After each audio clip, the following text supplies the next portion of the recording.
Vamos lá, Daniel capítulo 6. Vamos lá, Daniel capítulo 6. Daniel 6. Eu tive que faltar, mas eu não quis abordar uma temática que eu comecei aqui na quarta-feira de vocês falando de que esse evangelho do Brasil é um evangelho sem integridade, de que o Brasil é um único país no mundo que o índice de evangélicos cresceu e a corrupção e a injustiça também cresceram em proporções alarmantes.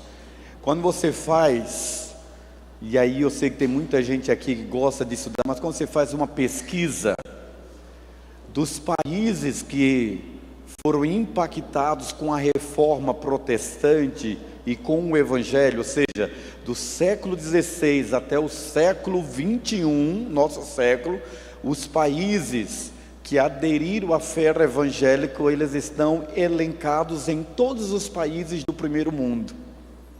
Você não tem nenhum país de linha evangélica que não seja no primeiro mundo, sabia disso? Nenhum. E países que adentraram a fé evangélica, como a Coreia do Sul e entre outros países, você viu a reversão do caos social para um país de projeção, porque o evangelho tem uma proposta de reestruturação.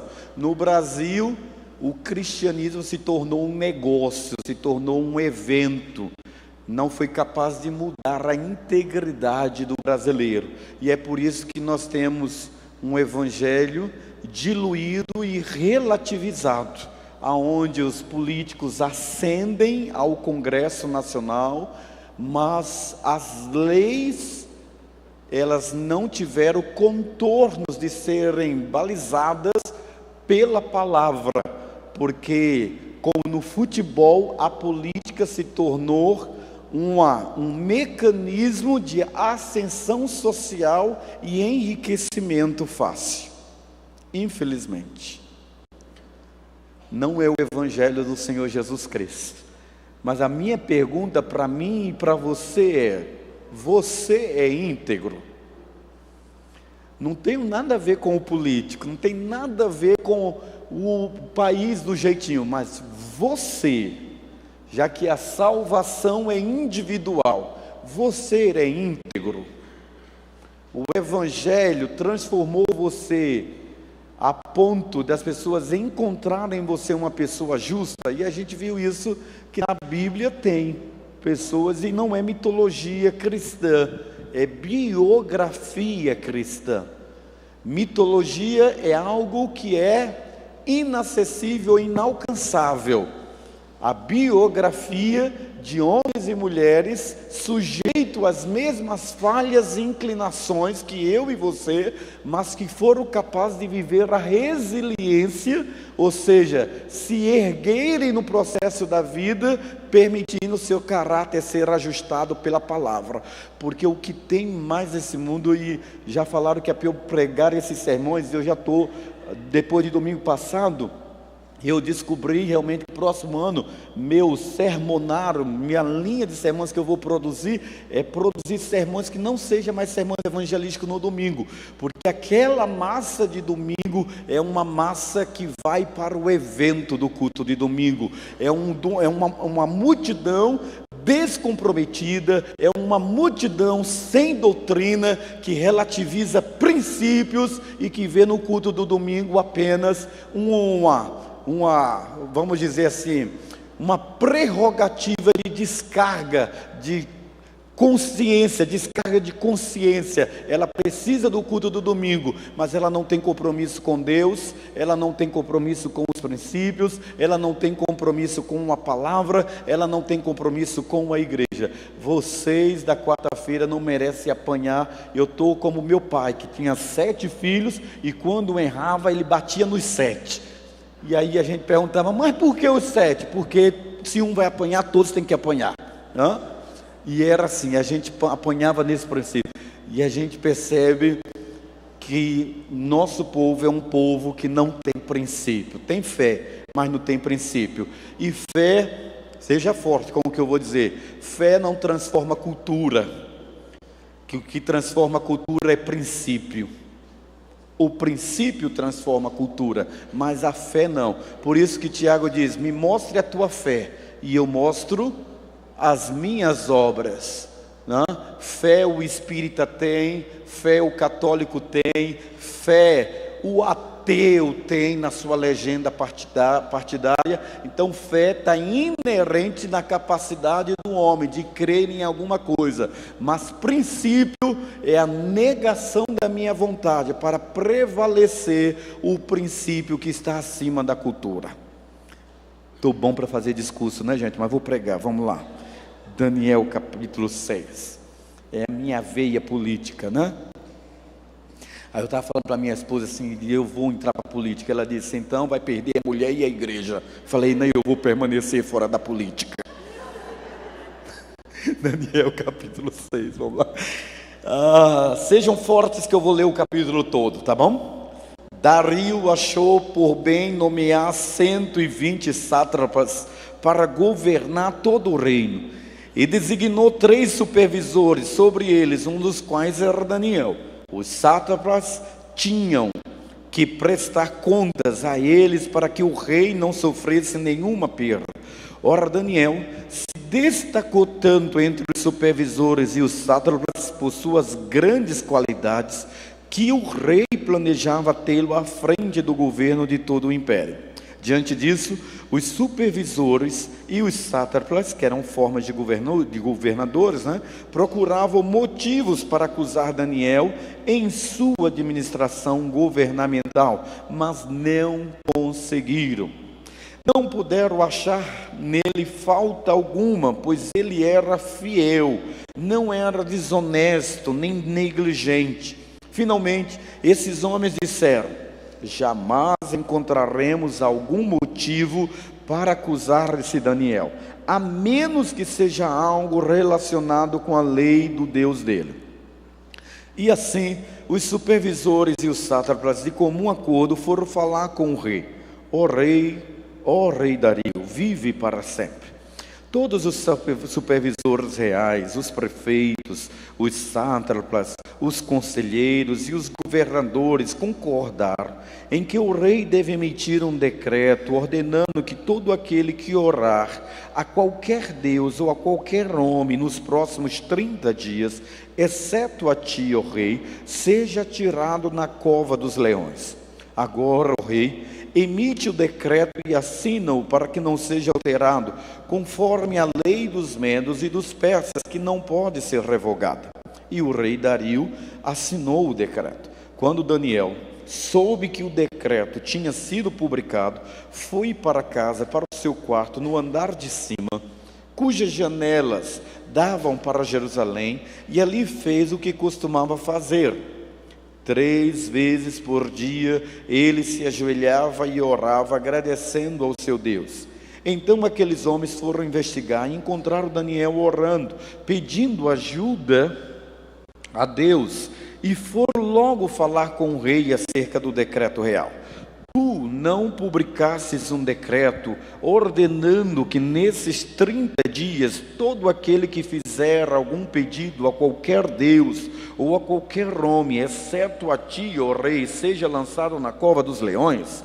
O rei respondeu: o decreto está em vigor, conforme a lei dos medos e dos persas, que não pode ser revogada. Então disseram ao rei: Daniel, um dos exilados de Judá, não te dá ouvidos, ó rei, nem ao decreto que assinastes. Ele continua orando 3 vezes por dia. Quando o rei ouviu isso, ficou muito contrariado e decidiu salvar Daniel. Até ao pôr do sol fez o possível para livrá-lo. Mas os homens lhe disseram: lembra-te, ó rei, do que, segundo a lei dos medos e dos persas, nenhum decreto ou edito do rei pode ser modificado. Então o rei deu ordens, e eles trouxeram Daniel e o jogaram na cova dos leões. O rei, porém, disse a Daniel: que o seu Deus, a quem você serve continuamente, o livre. Taparam a cova com uma pedra, e o rei a selou com o seu anel selo e com os anéis dos seus nobres, para que a decisão sobre Daniel não se modificasse. Tendo voltado ao palácio, o rei passou a noite sem comer e não aceitou nenhum divertimento em sua presença. Além disso, ele não conseguiu dormir. Logo ao alvorecer, o rei se levantou e correu para a cova dos leões. Quando ia se aproximando da cova, chamou Daniel com voz que revelava aflição. Daniel, servo do Deus vivo, será que o seu Deus, a quem você serve continuamente, pôde livrá-lo dos leões? Daniel respondeu. Vocês podem ler comigo? Vamos lá? O meu Deus enviou o seu anjo, que fechou a boca dos leões. Eles não me fizeram mal algum, pois fui considerado inocente à vista de Deus. Também contra ti não cometi mal algum, ó rei. O rei muito se alegrou e ordenou que tirasse Daniel da cova. Quando o tiraram da cova, viram que não havia nele nenhum ferimento, pois ele tinha confiado no seu Deus. E por ordem do rei, os homens que tinham acusado Daniel foram atirados na cova dos leões, junto com as suas mulheres e os seus filhos. E antes de chegarem ao fundo, os leões os atacaram e despedaçaram todos os seus ossos. Então o rei Dario escreveu aos homens de todas as nações, povos e línguas de toda a terra. Vamos ler juntos? Estou editando um decreto para que em todos os domínios do império os homens temam e reverenciem o Deus de Daniel, pois ele é o Deus vivo e permanece para sempre. O seu reino não será destruído e o seu domínio jamais acabará. Ele livrará e salva, ele livra e salva, faz sinais e maravilhas nos céus e na terra. Ele livrou Daniel do poder dos leões. Assim, Daniel prosperou durante os reinados de Dario e de Ciro, o persa. Amém? Gente, eu poderia encerrar o culto aqui, porque a própria leitura do texto já nos dá lições tremendas. Imagina um homem medo-persa reconhecer a presença de Deus por causa da integridade de alguém como eu e você, sujeito às mesmas tentações e paixões.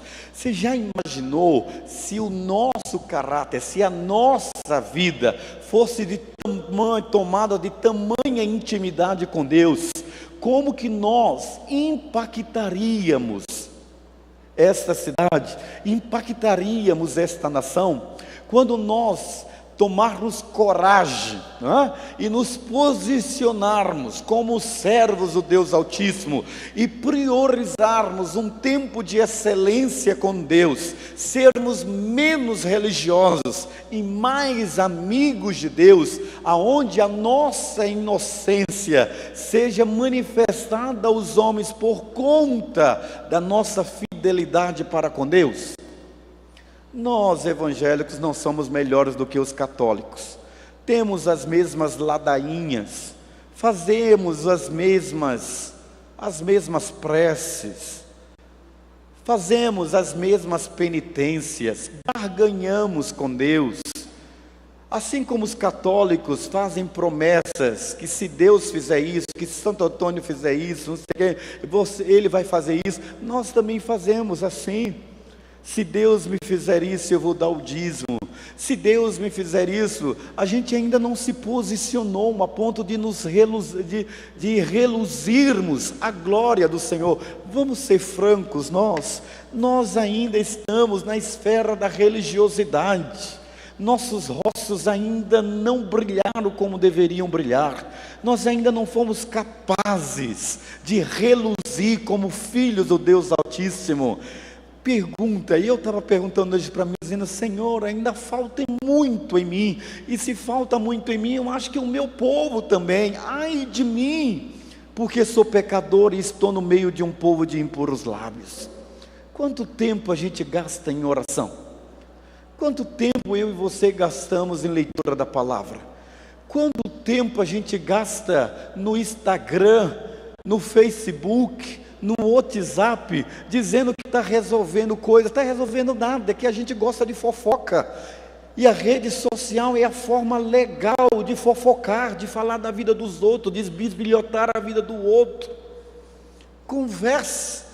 Nós ainda estamos presos aos princípios que adentraram a nossa casa pela teledramaturgia. Tem gente que ainda não conseguiu se libertar das novelas. Nós rechaçamos, criticamos a Globo, mas alguns de nós não sabem viver sem ela.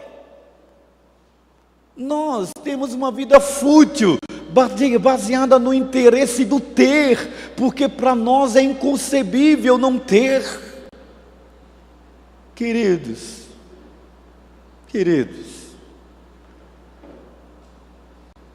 nós não temos ainda autoridade para criticar o poder público, não enquanto nós não tivermos coragem de dizer: eu e a minha casa servimos ao Senhor.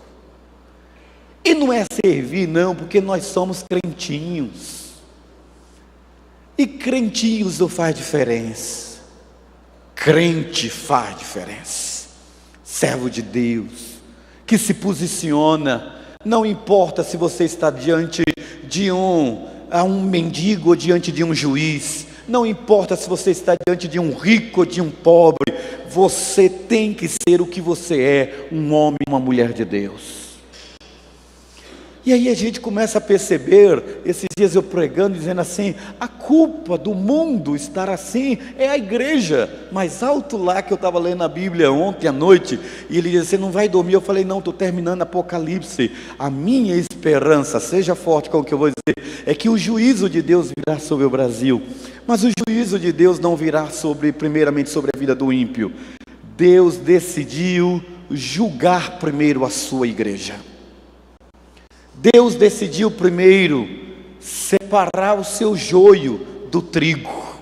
Nos últimos dias, nós saberemos quem realmente é do Senhor e quem não é. Quem é crente e quem não é. Deus permitirá, de forma bem clara, que a sua igreja seja afligida, para que ela possa se tornar verdadeiramente, não flete do Senhor, mas noiva de Jesus. Ele não vai casar com qualquer uma, ele vai casar com uma noiva sem mácula, sem ruga. É a noiva de Jesus. Então nesses dias nós teremos, e estamos vendo isso, apostasia dentro da igreja. Foi isso que eu preguei domingo, não é? É crente que defende aborto, é crente que defende pena de morte, é crente que defende N e N outras coisas contrárias à palavra de Deus. Essa é apostasia. A apostasia chegou no Brasil. Nós temos uma ala evangélica que descobriu como ficar rica por meio dos grandes shows evangélicos e por causa da questão mercadológica, e nós temos a outra classe, a outra categoria, que é aqueles que estão da igreja, ensimesmados, governantes de si mesmos, avarentos, insolentes, desafeiçoados e entre outras coisas más. E nós temos uma minoria que eu nunca preguei na igreja, mas eu acho que eu preciso pregar. Aqui vai ser arrebatada. Aquela que é fiel, que vai permanecer fiel. Mas aquele que permanecer fiel será odiado, será caçado, será perseguido, será chamado de retrógrada, alienados. Eu disse, cheguei em casa hoje e falei assim para a Lídia: nossa, ouvi 4 horas o homem mandando indireta para mim, e a turma toda indireta para mim, pelo que eu preguei no domingo, por causa desses religiosos retrógradas. Eu falei, é para mim mesmo, né? Porque você está defendendo princípios e valores que vai contra o sistema, mas são poucos. Esse capítulo de Daniel não está falando de religião, está falando do relacionamento que Daniel tinha com Deus, e por conta disso, ele fazia uma leitura de mundo a partir do seu relacionamento com Deus. E quando a gente percebe que a igreja virou um negócio e uma instituição, a gente está dizendo isso, que falta relacionamento com Deus. Mas nós que estamos aqui, não. Nós que estamos aqui já experimentamos algo maior. Eu preguei, e hoje eu quero continuar sobre isso, que Daniel, ele não mudou a sua agenda de integridade, mesmo sabendo que ele estava sendo sentenciado à morte. Ele não negava o que ele cria, ele não negava o que ele sentia, e ele decidiu não mudar nada na sua agenda, apesar de saber que tudo o que ele cria estava sendo colocado em uma situação de perigo. Eu não sei por que o texto não falou, certo? Mas a história não diz que Daniel não tinha mulher e não tinha filhos. A história bíblica não contou, mas Daniel era sim casado e tinha família. E quando havia uma sentença, chegava toda a sua casa. Tudo que tinha sobre o nome de Daniel tinha que ser extinguido. Quando um rei sentenciava alguém, assim como foi com os sátrapas, foi com Daniel também. Mas a questão aqui, segure forte, seja forte, porque aqui o texto não falou da esposa do Daniel, nem dos filhos de Daniel. Daniel não era eunuco. Por que não citou ele? Porque a família de Daniel era toda ela uma consequência ou uma referência do relacionamento que ele tinha com Deus. Então olhe para mim, sua casa toda perece por causa de você, e toda a sua casa se salva também por você. Minha casa desmoronou, fica em pé. Minha casa precisa se levantar, se levante você primeiro. Minha mulher ficou maluca, fique você sadio. Meu marido ficou doido, fique você sã. Porque a Bíblia diz: eu e a minha casa serviremos ao Senhor. Eu e a minha casa será salvo. Não existe salvação na pluralidade. A pluralidade ela é salva por causa da fé de um que se levanta para ser bênção dentro daquela casa. E é por isso que Daniel, ele não muda a sua agenda de integridade. Ele foi perseguido por não ser corrupto. A perseguição de Daniel foi porque ele decidiu ser íntegro. E a gente tem cada retaliação, né? Eu consigo espiritualizar tudo, certo? O concílio do Joelso, eu acho que o concílio do Joelso, ele impressionou demais, né, pastor Cleito? Ele arrebentou. O testemunho de Joelso foi fantástico, e ele passou no concílio com louvor. Aí veio o culto de consagração dele, a alegria da sogra, a alegria da mãe, a alegria da esposa, a alegria da igreja, a alegria dele. E aí ele deu um show de palavra aqui no final. Eu falei: esse é um homem de Deus. Aí domingo, ele feliz da vida, aí saímos, ele radiante. Aí quando ele chega em casa, entraram na casa dele, ladrão fez um coro lá, uma limpeza. Aí alguém diz assim: tá vendo? Por que isso? Eu disse para Joelso assim: porque a nossa luta não é contra a carne e o sangue, mas sim contra principados e potestades.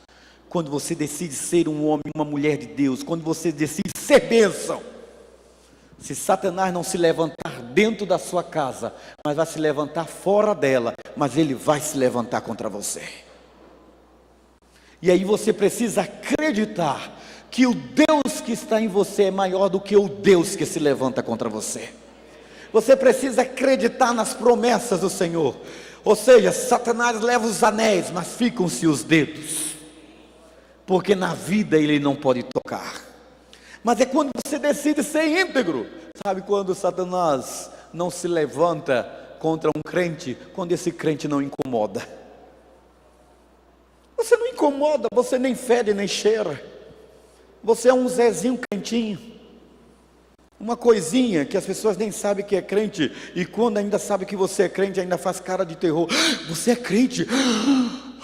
Nunca imaginei. Meu Deus! É assim. Mas quando você se decide, no meio dos seus amigos, da sua parentela, obedecer Jesus, quando ele diz para o gadareno: não, vai e volta para sua casa e conta tudo quanto Deus lhe fez, e vive Cristo dentro de casa, vive Cristo na relação sexual com a esposa, vive Cristo na relação familiar, de educação com seus filhos, vive Cristo nas transações comerciais, vive Cristo na relação interpessoal. Ou seja, deixa de ser uma farsa, seja autêntico. Aquilo que você é no escuro, você é nas claras. Seja você, viva Deus. Querido, não tem como não ter perseguição, não tem como. Tramaram contra Daniel para afastá-lo do poder, sabe por quê? Os íntegros incomodam, amém? Você pode repetir comigo? Os íntegros incomodam. Diga para a pessoa que está ao seu lado: os íntegros incomodam. Os íntegros incomodam.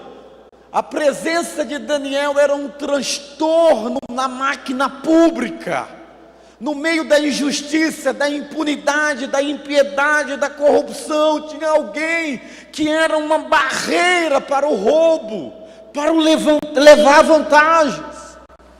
E aqueles homens manipularam. O rei é amigo de Daniel, o rei confia em Daniel. Mas Dario caiu na armadilha da bajulação e tornou-se refém das suas próprias leis. Quando a gente lê o texto, diz que o seu homem de maior confiança, que era Daniel, foi sentenciado à cova dos leões por causa da sua irretocável integridade. Dario chorou. Eu queria ressaltar isso. Eu falei: oxalá, Deus, eu chegue a esse patamar de os meus amigos não evangélicos confiar em mim porque eu sou crente, gostar de mim porque eu sou crente, acreditem em mim porque eu sou crente. Associa ser crente à honestidade, associa ser crente a ser verdadeiro, associa ser crente a ser boa praça, sangue bom. Oh Deus, oxalá eu chegue nisso, que eu ainda não estou lá e eu quero chegar. Dario não era crente, era um rei, mas gostava daquele crente. Eu não confio em ninguém, mas eu confio nesse cara. E ele chora, e ele pesa. Agora, o que é mais interessante é que Daniel não foge.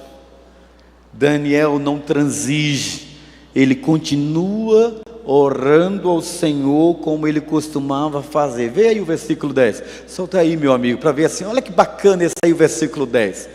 Olha lá: mesmo sabendo do perigo, quando Daniel soube que o decreto tinha sido publicado, ele vai para casa, para o seu quarto, no andar de cima, cujas janelas davam para Jerusalém, e ele fez o que costuma fazer. Gente, se eu fosse Daniel, do jeito que eu estou hoje, eu fechava a janela para ninguém me ver. Mas Daniel tem tanta integridade, tanto caráter, que ele deixa a janela para cumprir a Bíblia, que diz: orei pela paz de Israel. E a janela dele, do quarto, era virada para a direção de Israel, onde estão as promessas de Deus. Porque o israelita, e nós que estivemos lá em Israel, sabemos que a prosperidade do povo de Israel e a segurança daquele país que está dentro de uma linha de conflito é em função das promessas de Deus. Eles acreditam que Deus não é homem para que minta, nem filho do homem para que se arrependa de nenhuma das palavras que ele disse acerca de mim e de você. E a gente precisa ter fé para isso. E o israelita, ele acredita nisso. E eles oreis pela paz de Israel. Então ele acreditava nas promessas de Deus. As circunstâncias mudaram, olhe para mim. As circunstâncias mudaram, mas Daniel decidiu não mudar. Ele sabia qual era o seu DNA. Ele aprendeu a ser íntegro. Não foi levantando a mão, aceitando Jesus. Ele aprendeu a ser íntegro na sua mocidade, alimentando o seu caráter pela palavra de Deus. Sabe como é que você pode ser íntegro? Eu duvido que você não se torne um íntegro se você decidir ler a Bíblia todos os dias e orar a palavra na sua vida. Pega a palavra, coma a palavra, medita na palavra. Josué capítulo 1 diz isso: medita dia e noite na minha palavra, para fazer cumprir tudo quanto nela está escrito, então farás prosperar o teu caminho. Agora eu fico imaginando como que Daniel chegou a esse patamar. Eu acho que ele chegou, ele diz, lendo ali, dizendo assim: eu não posso ter meu nome no Serasa, então eu tenho que pagar a quem eu devo. Eu não posso ser um adúltero, então tenho que fechar as janelas da minha alma para a mulher do próximo. Eu não posso matar, então eu não posso de maneira nenhuma. Eu tenho que administrar a ira que está dentro de mim. Incorporar a leitura da palavra.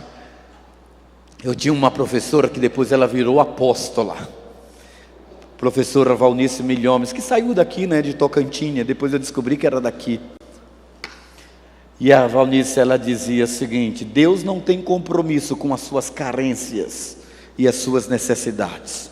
Deus tem compromissos com a sua palavra. E se você vive a palavra, ora a palavra, Ele não pode resistir a Ele mesmo, que é a sua palavra. Jeremias 1,12: eu velo sobre a minha palavra para fazê-la cumprir. Então quando eu estou em integridade com Deus, e eu começo a orar a palavra, dizendo: Pai, a tua palavra diz, Ele diz, opa, Ele citou a palavra. É a palavra de Deus. É com a palavra. E se você não tem palavra de Deus dentro de você, Deus não tem compromisso com a sua dor, Deus não tem compromisso com os seus sonhos, Deus não tem compromisso com os seus desejos. Ele tem compromisso com a palavra, porque Ele é a palavra. E é esse contexto que mostra a integridade. Ele jamais mudou a sua rota, mesmo como ancião. A Daniel agora já é um homem avançado de idade, mesmo em face à morte, ele prefere, gente, seja forte, pelo amor de Deus, olha, ele prefere morrer do que transigir com a sua consciência. Sua fé e seu relacionamento com Deus te leva a dizer: quer morramos, quer vivamos, somos do Senhor. Sua fé lhe permite dizer de que a razão pela qual você existe e vive é para glorificar a Deus, e se não for isso, é melhor que um raio caia sobre a sua cabeça e lhe parta no meio. Não vai partir, vai carbonizar. Mas é isso que a gente deveria desejar. Se não for para louvar o Senhor, por que eu nasci? Se não for para te adorar, por que eu estou aqui? Esse é o propósito de um crente comprometido com o Senhor, sabe? E quando nós entendemos isso, entendemos que a verdadeira cova de leões de Daniel foi o seu quarto. Eu tive a oportunidade nessa última viagem lá para Israel, eu tive a oportunidade de ver, fomos ver um lugar que era semelhante à cova de Daniel, Decápolis. E a cova de Daniel, as covas antigas, não é cova como a gente pensa em cova, pensa num buraco, para colocar o cadáver ou uma gaveta, Mas essa cova era cavada dentro de rochas. E o camarada descia, era por cima, não tinha porta, entra lá e vai lá para o fundo. É o sentido de que desceram Daniel pela corda. E antes que ele chegasse até o fundo, segundo o Dr. Russell Champio, que é o comentário versículo por versículo, diz que os leões dormiram. Foi um dorme assim fantástico. Mas quando os inimigos de Daniel desceram, antes que ele chegasse, os leões criaram asas e devoraram os inimigos de Daniel. Sabe que na vida eu aprendi isso? Terrível e temível é cair na mão do Deus vivo. Você não precisa fazer defesa por nada. Agora veja que o quarto de Daniel foi também o seu Getsemane.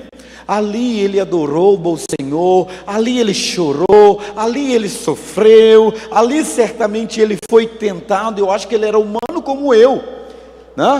Pedir perdão ao rei, ficar sem orar, ele foi tentado. Dizer que Daniel orou sem tentação, não.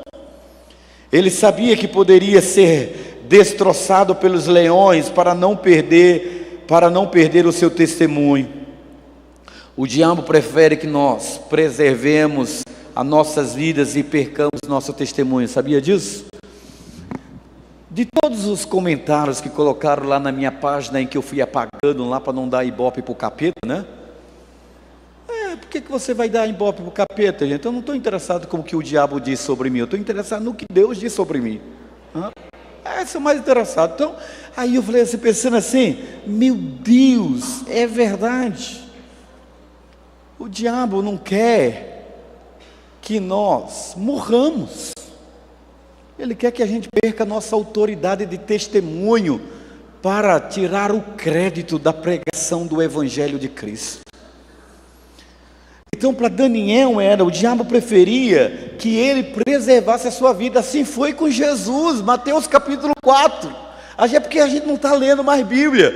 O diabo chegou cheio, gente, perfumado. Ele foi ali, comprou uma camisa de Ralph Lauren, né? Colocou lá um perfume, 212 e tal. Ficou todo bonitão. Chegou para Jesus e disse assim: cara, gente boa, você não precisa morrer. Eu te dou tudo o que você quiser. Olha aqui os reinos do mundo. Para que esse negócio, que papo mascareta é esse de morrer na cruz para salvar o mundo? Nada disso. É o mundo que você quer? Eu te dou, toma aqui. Podemos fazer um tratado de tolerância. O diabo estava dizendo para Jesus: preserve a sua vida, bicho, mas perca seu testemunho. O que o diabo quer para mim e para você? Preserve sua vida, sua casa, seu carro, seu bom nome, seus amigos e status. Mas o preço é, você não pode dizer que você é um cristão comprometido. Afinal, Deus está morto ou Deus não está morto? Cadê a gata cantora? Está aí? Eu estou doido para a gente cantar aquela música Deus não está morto, do Fernandinho, né? Ele não está morto, rungindo como um leão, já viu? Doido para pegar fogo na cibapa, assim, a gente cantar assim, fogo, não fogo, né, gente? Fogo, pelo amor de Deus, né? Então, sabe? Deus tem que rugir dentro de mim e de você como um leão. Quem eu sou, a verdade? Quem é você? Eu sou uma porcaria de marido.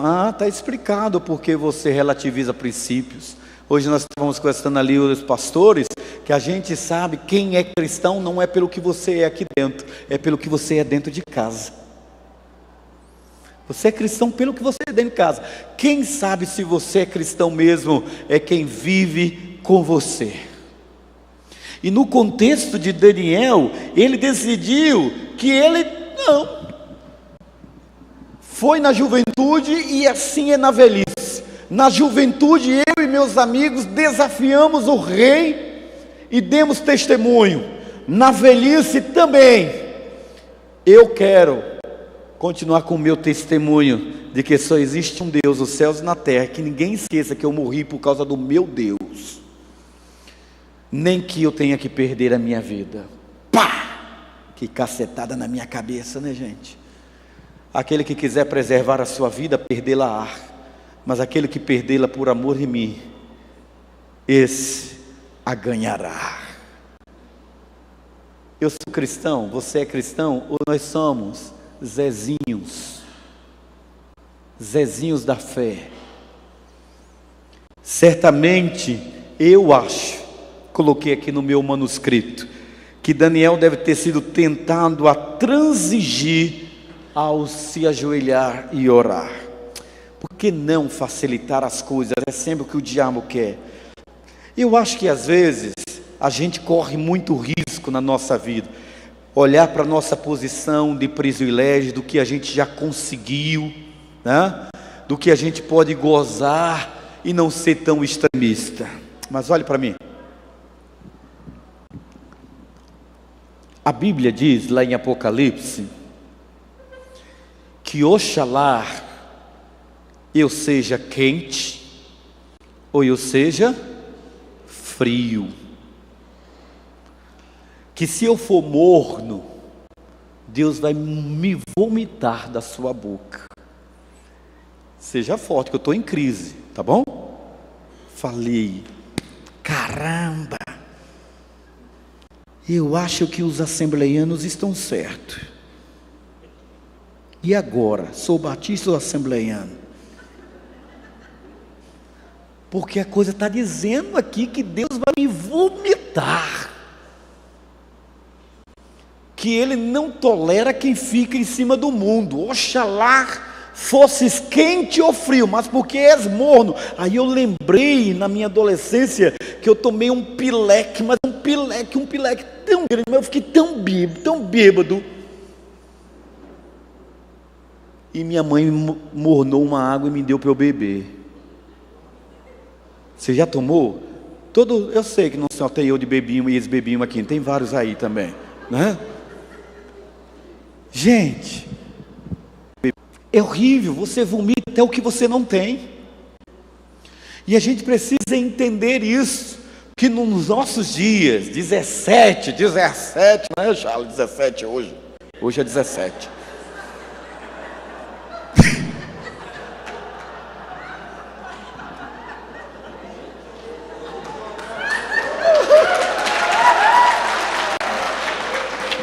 Vocês estão aplaudindo, mas eu que vou sofrer amanhã no Facebook, né?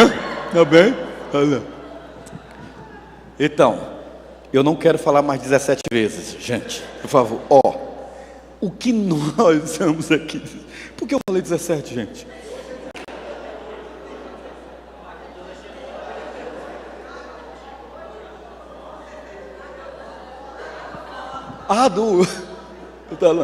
Então você é vomitado pela boca de Deus. Você entender esse contexto de como Deus, Ele espera que nós tomemos uma posição de sermos realmente seus embaixadores. O que é ser um embaixador de Deus nessa terra? É ser um representante de Deus. Que o reino de Deus apareça pela minha e pela sua vida. Não é uma igreja, ninguém respeita a igreja, a instituição.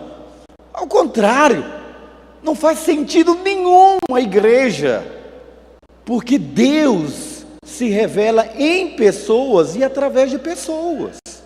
E Daniel, naquele conceito, ele sabia que ele tinha uma posição de privilégio. Gente, quem chegou lá, eu estava falando para minha esposa assim, ontem eu ganhei um presente top, eu achei fantástico, né? Um casal vai celebrar casamento agora, dia 27, e eles trouxeram um negócio lindo demais, bonito de presente. Eu falei, mas para que vocês vão me dar esse presente? O senhor vai celebrar o nosso casamento, então, mas é coisa tão linda, gente. Aí a pessoa tinha uma outra pessoa perto de mim, né? Mas ela nasceu na classe rica. Para ela era tão normal e ela estava escandalizada com o meu derramar. Eu falei, gente, isso aqui pode não ser grande para você, mas eu que nasci pobre, né? Quem nasceu pobre valoriza as coisas, é super, né? Eu falei, nossa, que camisa linda, gente. Eu pegava aquela gravata e beijava, que gravatinha linda.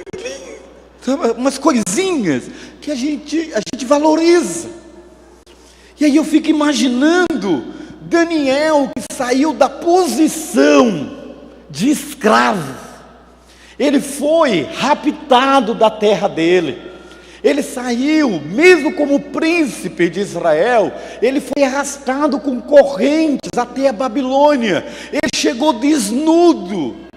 E agora, ele era uma autoridade governamental. Imagina como a casa de Daniel não estava bacana. Imagina o sofá, o divã de Daniel, que coisa linda. E a Land Rover de Daniel, gente.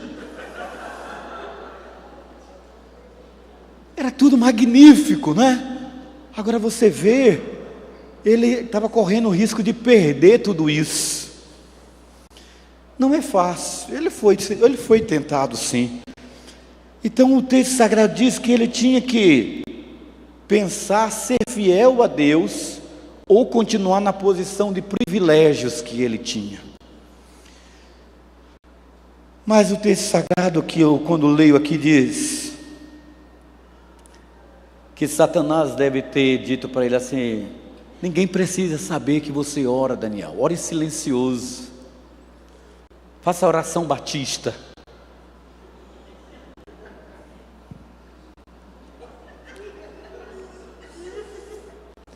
Aí Daniel não conseguia, tadinho, ele tinha um pé, tem um pezinho lá no retetê, no rê pra lá, rê pra cá, rê pra lá. Ele era da escola de Paulo Marcos. Senhor Deus, né? Ele não conseguia, sabe, aquela história, eu preciso dar um glória a Deus, um aleluia. Então ele começou a orar alto e os caras estavam ali. Daniel poderia dar uma de batista mesmo, deitar na cama e dizer assim, oração silenciosa.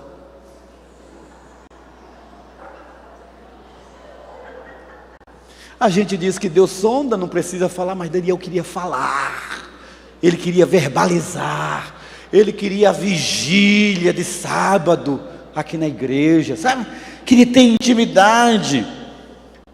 A integridade de Daniel não iria livrá-lo da inveja, a integridade de Daniel não iria livrá-lo da ira, não iria livrá-la da fúria, da astúcia e da perseguição dos corruptos.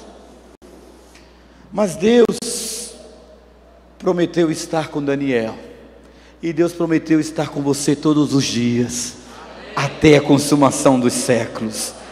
Mas você precisa decidir também fazer um altar.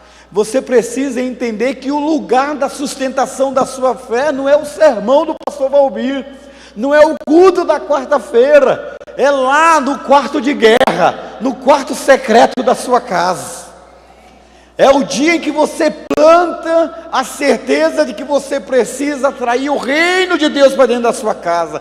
Então a boca dos leões não foram fechadas lá na cova. As bocas dos leões começaram a ser fechadas lá no quarto de Daniel. Quando Daniel começou a orar, imediatamente os anjos do Senhor já foram disparados e ficaram lá lado a lado com o leão, chamando o leão de gatinho. Gatinho, gatinho, minha, miau.